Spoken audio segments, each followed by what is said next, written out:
What's up guys, Asian here again, this time with another build video. This is another Magicka DK build video. This time we'll be going over using Burning Spellweave and buy stat food. Again, as with all of our other guide videos, this is considered best in slot, or close to best in slot gear I should say, because due to nerf to Burning Spellweave, it's no longer considered best in slot for magDKs. So do keep that in mind when you do your own parses. My gear is all golded out. This is all endgame gear. This is all gear you get from running endgame content. So do keep that in mind when you're doing your own testing. You will see lower DPS parses if you don't have the same gear that I do. So we're going to be going over our gear, stats, skills, and CPs. So in terms of our gear, running 2-piece Grothar, have a health enchant on my head to make up for some health. This is also the same Grothars that I use for my Silks of the Sun and Witch Mother, so that's also a reason why I have that extra health enchant there. So I'm using one medium, one heavy. Might switch out the medium for a light just to get that extra bit of sustain while maintaining my stat boost from my Undaunted passive. So I'll be going 6-1 instead of 5-1-1. Burning Spellweave, I have the vines in all pieces. You can get away with infused on your legs and chest. Gives you a little bit more magicka, and the DPS difference is it's pretty small. It's less than 1%. Gold IA jewelry here with spell damage enchants. You can use Blue Moon Dancer. Blue Moon Dancer actually does beat out Gold IA, just barely. But like the infuse and divines difference on your large pieces, it's less than 1% difference. Blue Moon Dancer is definitely easier to get versus Gold IA jewelry, because Gold IA does come from a vet trial. Random Sharpened Inferno Staff, this is not best in slot. Best in slot would be a Sharpened Masters Inferno Staff or a Sharpened VMA Inferno Staff. I do have a Sharp VMA Inferno Staff on my back bar, but that has to stay there, it can't be on my front bar. In terms of stats, 64 points into magicka. I do hit the 17k health, that is with a health enchant on my Grothars, do remember, so if you take that away I am actually below. I'll be at 16.4, so do keep that in mind when you decide to use Burning Spellweave. You probably are going to have to put a health enchant, if not on your head, probably on your shoulder of your monster helm, just so you can hit that 17k health threshold.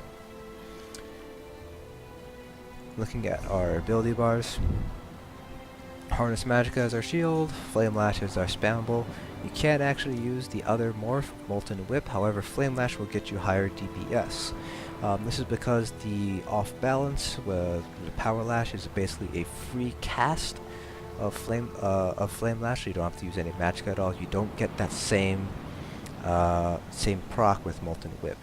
The spell damage increase for Flame abilities, that doesn't offset the proc you'll get from Flame Lash.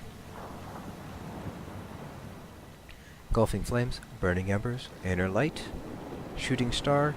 You can use the Destro Staff ulti instead of Shooting Star. Play it by ear, see what the fight requires. Shooting Star does more single target damage, but the Destro Staff ulti has a much wider AoE effect. Back bar, Eruption, Flames of Oblivion, Blockade of Fire, Rearming Trap, Inner Light, and Standard of Might. Inner Light's just there for the extra magicka, because you can't stack Major Prophecy. Flames of Oblivion give you Major Prophecy as well, they won't stack, but Inner Light is there for the extra magicka. You can use this as a flex spot if you want to though. In terms of CP, 75 points in Tenacity, 75 into Arcanist. It's not worth putting 25 points to hit that 15%. You're better off spending those CP points elsewhere. 4 points into Mooncalf, probably going to move those out. 28 into Warlord to reduce cost to break free. Since you're a magicka character, your stamina pools are reduced and limited. In endgame content, you're going to be using break free fairly often, so you're going to want to reduce that so you can use your stamina a lot more efficiently and get more break frees and blocks and roll dodges out. 28 points into tumbling to reduce cost of roll dodge, similar to reducing cost of break free. Shadow Ward, same idea, you'll be block casting in some fights, so putting points into Shadow Ward will help reduce the cost of blocking while you're block casting. Mage CPs, 40 in Elfborn, 64 in Elemental Expert, 31 points into Master at Arms. So direct damage, for a quick clarification, is anything that deals all of its damage in one hit. So our only direct damage is Flame Lash and our light attack weaves. Everything else from your DK damage is basically damage over time effects. Those will get affected by Thaumaturge. You have 75 points in Thaumaturge for that Exploiter passive. Your Warrior CP points, 64 into Hardy, 64 in Elemental Defender. Make sure to put points into these two first. There's currently a bug where if you don't put points into Hardy and Elemental Defender first, you'll actually lose out on damage mitigation, so just make sure to put those points there first. Thick Skin to reduce damage from dots. Not a lot of dots in endgame content, but where there are dots, they deal a lot of damage, and so reducing that's going to be pretty important. 31 points into Ironclad to protect against direct damage attacks. And since we're Magicka attuned and we have shields, we want to put points into Bastion in order to increase the size of our shields to improve our survivability. One thing to note about this parse, I'm going to be using Essence of Magicka, the basically trash potions that you find from adventuring, instead of Essence of Spell Power. Essence of Spell Power is what you would normally be using. It'll be your main source of Major Prophecy and Major Sorcery. But since they're expensive to make and the ingredients are hard to find, I'm using the trash bots so I can get a little bit of Magicka regen to get a more accurate feel for what it's like in an actual trial scenario. Remember, parses are basically you're trying to imitate realistic trial scenarios. So along those lines here, instead of using these bars, I'm going to be putting Molten Armaments down instead of Inner Light. That way I'll be able to get Major Sorcery. The secondary effect of Molten Armaments is also very useful. I do use Molten Armaments from time to time on my when I do group content, so it's not completely unrealistic. Instead of a shield, since I'm obviously not taking any damage, I'm using Elemental Drain instead for the Major Breach. This is realistic to do because your healer should be having Major Breach on the boss at all times. It's perfectly fine to start off your parse with an ultimate. That's perfectly okay. It's completely realistic.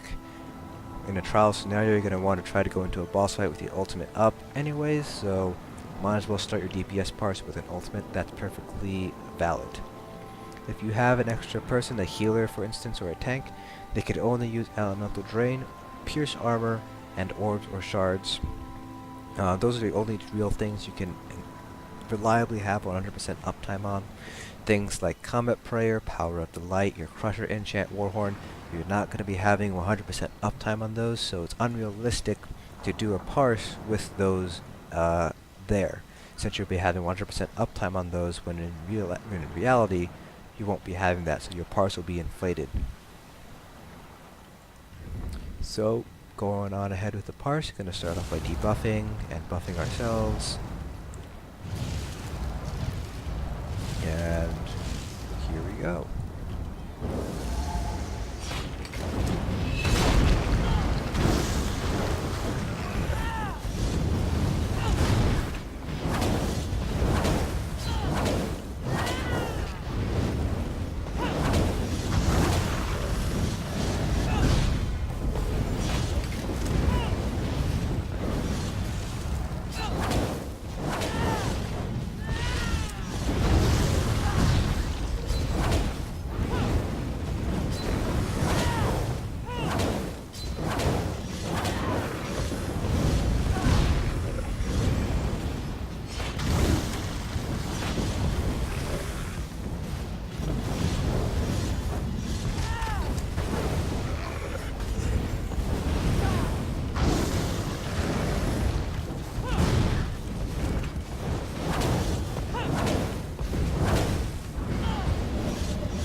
have it. That is a Burning Spellweave parse with Bystat Food. 29.5k, pretty good parse. It's one of my higher parses with the Burning Spellweave. You can see that I was heavy attacking a lot. Burning Spellweave, you do run into the issue of Magicka sustain. Magicka DKs are known to have pretty bad sustain, so they're going to definitely be heavy attack weaving a lot more as a magDK versus most other Magicka DPS classes. Going into comment metrics, if you don't have comment metrics, I highly recommend you download it and use it when you're parsing. Even in a normal fight, it helps you figure out where you have to improve, where your damage is coming from, things like that. So you can see here, 86% uptime on Flames of Oblivion. That's not terrible, it's not great. You're going to want to shoot for 90% or higher. 82% on Minor Force, that's on the lower side. You kind of want to hit 85 and above with Minor Force. Burning Spellweave, there is some RNG involved a little bit with these armor procs. So Burning Spellweave has a theoretical maximum uptime of 66%, with 61% uptime. That's not terrible. 60% and up is pretty good for Burning Spellweave. Grothar also has a theoretical uptime of 50%, so 44%, not terrible, but obviously we're not getting the full uptime of our armor procs, which is to be expected just due to the way that RNG works. You see here, under the percentage of DPS, light attacks made up 15% of my DPS. That's pretty good. That's kind of what you want to shoot for with your light attack weaving. You want your light attacks to make up at least 12% of your DPS when you're light attack weaving. So obviously higher here because I have a Maelstrom Inferno staff that helps increase the damage of my light attacks. So you know, my percentage is going to be definitely higher than if you don't have that VMA Inferno staff. Alright, so that's it for this build video. Make sure to practice your rotations, make sure to practice your light weaving, especially if you have a Maelstrom staff. And I'll see you guys in the next dungeon.